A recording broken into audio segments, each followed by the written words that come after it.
Idukki പൂപ്പാറയിൽ ഇരുചക്രവാഹന യാത്രികനെ jeep ഇടിച്ചു തെറിപ്പിച്ചു. പൂപ്പാറ സ്വദേശി വിഷ്ണുവിന് ഗുരുതരമായി പരിക്കേറ്റു.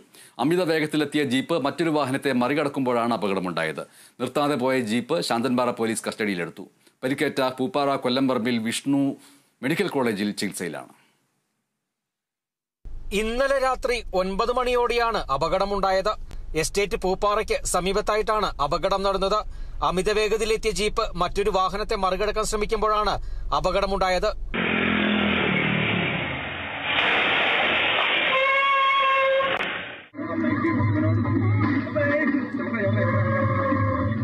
എതിർദിശയിലെത്തിയ ജീപ്പ് വിഷ്ണുവിനെ ഇടിച്ചു തെറിപ്പിച്ച ശേഷം നിർത്താതെ പോകുകയായിരുന്നു. ശബ്ദം കേട്ട് ഓടിക്കൂടിയ പ്രദേശവാസികളുടെ നേതൃത്വത്തിൽ രക്ഷാപ്രവർത്തനം നടത്തുകയും രാജകുമാരിയിലെ സ്വകാര്യ ആശുപത്രിയിൽ എത്തിച്ച ശേഷം കോലഞ്ചേരി മെഡിക്കൽ കോളേജിലേക്ക് മാറ്റി. തലയ്ക്കും കാലിനുമാണ് ഗുരുതരമായി പരിക്കേറ്റിരുന്നത്. വലത് കൈക്കും പൊട്ടലുണ്ട്. ഇടിച്ചു തെറിപ്പിച്ച ശേഷം നിർത്താതെ പോയ വാഹനത്തിനായി ശാന്തൻപാറ പോലീസ് രാത്രി മുതൽ തിരച്ചിൽ ആരംഭിച്ചിരുന്നു. രാവിലെ രാജക്കാട് നിന്നും വാഹനം പോലീസ് കണ്ടെത്തി. NR സിറ്റി പള്ളിക്ക് സമീപം താമസിക്കുന്ന വള്ളിശ്ശേരിയിൽ ബിനോജിന്റെ KL39B 5314 എന്ന വാഹനമാണ് വിഷ്ണുവിനെ ഇടിച്ചു തെറിപ്പിച്ചത്. വാഹനം പോലീസ് കസ്റ്റഡിയിലെടുത്തു. വാഹനത്തിന്റെ ചില്ല് കണ്ണിൽ പതിച്ചതിനെ തുടർന്ന് ബിനോജ് സ്വകാര്യ ആശുപത്രിയിൽ ചികിത്സ തേടിയിരിക്കുകയാണ്.